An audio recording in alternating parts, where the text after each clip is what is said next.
तुम्हारी माँ की सेवा मुझसे नहीं होगी।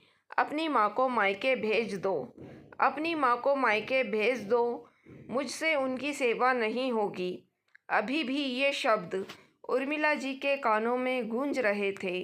उनकी बहू निशी इतनी निर्दय कैसे हो गई जो अपनी सास के लिए ऐसे शब्द बोल गई। आखिर निशी ने अपनी शादी के 3 साल बाद ही उन्हें आईना दिखा ही दिया, लेकिन वो तो सास थी, इतनी आसानी से हार तो मानने से रही। बस अब वो निशी के माता पिता का इंतज़ार कर रही थी। आखिर उनकी बेटी ने ये शब्द बोले तो बोले कैसे। निशी की शादी शर्मिला जी के बेटे कुलदीप के साथ 3 साल पहले हुई थी। हंसती मुस्कुराती निशी ने ससुराल में जल्दी ही अपनी जगह बना ली। हर काम भाग भाग कर करती थी, इसलिए शर्मिला की भी उससे खूब खुश रहती थी। लेकिन शादी के 3 महीने बाद उसे पेट दर्द की शिकायत रहने लगी। पहले तो शुरू में शर्मिला जी ने उसे पास के मेडिकल शॉप से पेट दर्द से दवाइयाँ दिलवा दी, लेकिन जब धीरे धीरे उसे पेट दर्द की समस्या ज़्यादा होने लगी तो ससुर रमन जी और कुलदीप के कहने पर उसका चेकअप करवाया गया। तब पता चला कि उसे पथरी की शिकायत थी। हालांकि स्टोन का साइज़ कम था, जो दवाइयों से ही ठीक हो सकता था, लेकिन ट्रीटमेंट करवाने की जगह शर्मिला जी ने हंगामा कर दिया। पथरी तो उसे पहले से ही थी। उसके मायके वालों ने अपनी बीमार बेटी को झूठ बोलकर हमारे मत्थे मढ़ दी, इसलिए इलाज भी उन्हें ही करवाना पड़ेगा। मैं तो 1 रुपया भी खर्च नहीं करने वाली। घर में कुलदीप और उसके पिता रमन जी ने शर्मिला जी को खूब समझाने की कोशिश भी की, पर वो तो समझने का नाम ही नहीं ले रही थी।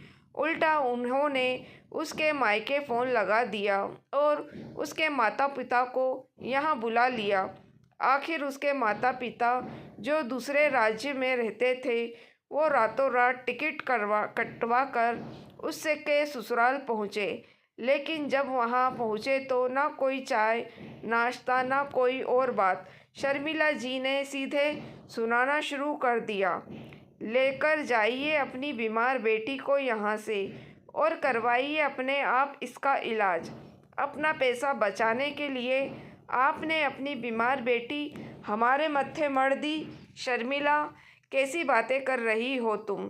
ये सब बोलने से पहले एक बार सोच तो लो कि क्या बोल रही हो। रमन जी ने कहा, आप बीच में मत बोलिए, मैं बात कर रही हूँ ना। शर्मिला जी ने सबके सामने ही रमन जी को ये कहकर चुप करवा दिया। निशी के पापा ने भी कहा, समधन जी, हमारी बेटी को कोई बीमारी नहीं है, पथरी ही तो है। ये तो किसी को भी हो सकती है, इसका तो इलाज भी संभव है। अगर इलाज की बात है तो इलाज हम करवा देंगे, मना नहीं कर रहे हैं, पर आप ये हम पर बेवजह का इल्ज़ाम तो मत लगाइए। खर्चा बचाने के लिए अगर शादी की होती तो आपको पता होना चाहिए कि शादी में पथरी के इलाज से कई गुना ज़्यादा खर्चा होता है। मुझे कुछ नहीं सुनना। अरे कोई रातों रात स्टोन इसके पेट में बना नहीं होगा, ये तो पहले से ही बना था। आपको सब पता था, फिर भी जानबूझकर आपने अपनी बीमार बेटी हमें दे दी। आखिर शर्मिला जी कुछ समझने का नाम ही नहीं ले रही थी, तो रमन जी और कुलदीप जी के कहने पर मम्मी पापा निशी को अपने घर ले गए। वहाँ मायके में ही निशी का इलाज चला। जब तक इलाज चला निशी मायके में ही रही। शर्मिला जी ने फ़ोन लगाकर भी नहीं पूछा कि अब उसकी तबीयत कैसी है। उल्टा पूरी रिश्तेदारी में ये बात फैला दी कि समधियों ने झूठ बोलकर धोखा देकर अपनी बीमार बेटी हमारे पल्ले बांध दी। अपने माता पिता पर लगे ऐसे इल्ज़ामों के बाद भला किसी बेटी के मन में अपनी सास के लिए इज्जत रहेगी। निशी जब ठीक होकर ससुराल पहुंची तो उसके मन में शर्मिला जी के लिए कोई इज्जत नहीं रही।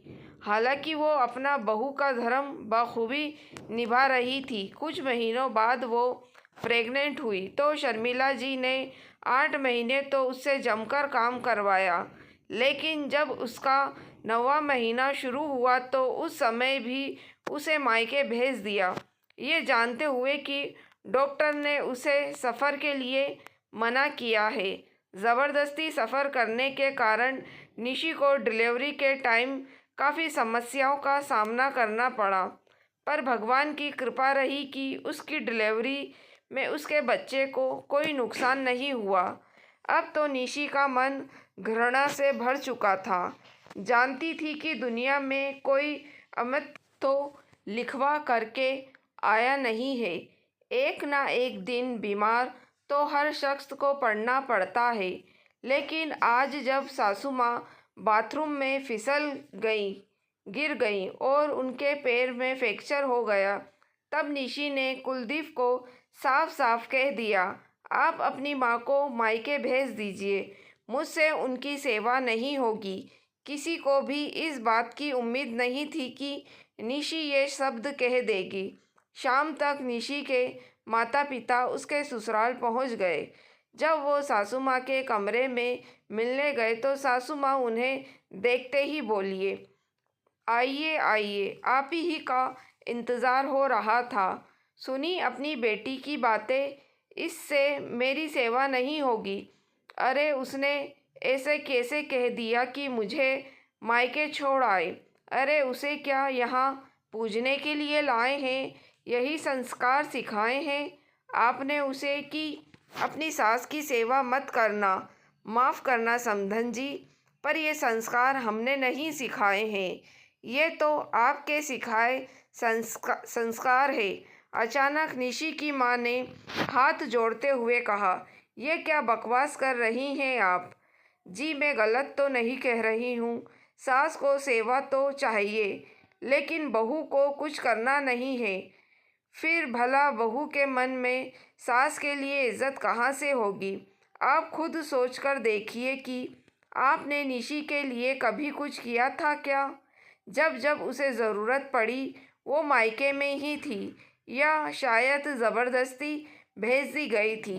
निशी की मम्मी की बात सुनकर सासू माँ भड़क गई। अरे आप जैसी माएँ होती हैं जो अपनी बेटी का घर बसने नहीं देती, उल्टा अपनी बेटी को समझाने की जगह आप उसे मेरे खिलाफ भड़का रही हैं।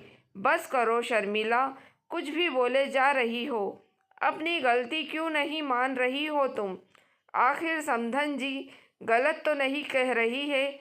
जब जब बहू को तुम्हारी ज़रूरत थी तुमने उसे मायके भेज दिया। हमारे मना करने के बावजूद भी तुमने ऐसी हरकतें की। अब किस मुंह से उससे सेवा की उम्मीद करती हो? आज रमन जी ने सबके सामने शर्मिला जी को डांट दिया। ये देखकर शर्मिला जी चुप हो गई। आखिर निशी के माता पिता कुछ घंटे रुककर वहाँ से रवाना हो गए। शर्मिला जी के लिए रमन जी ने एक नर्स रख ली, वही उनका सारा काम करती थी, जबकि निशी अपना घर का काम और अपने बच्चों को संभालती थी। दोस्तों अगर आपको कहानी पसंद आई है तो प्लीज़ आप मेरे चैनल वॉइस ऑफ नीलोफर को सब्सक्राइब ज़रूर कीजिएगा और मेरी वीडियो को लाइक और शेयर भी ज़रूर कीजिएगा। Thank you for watching.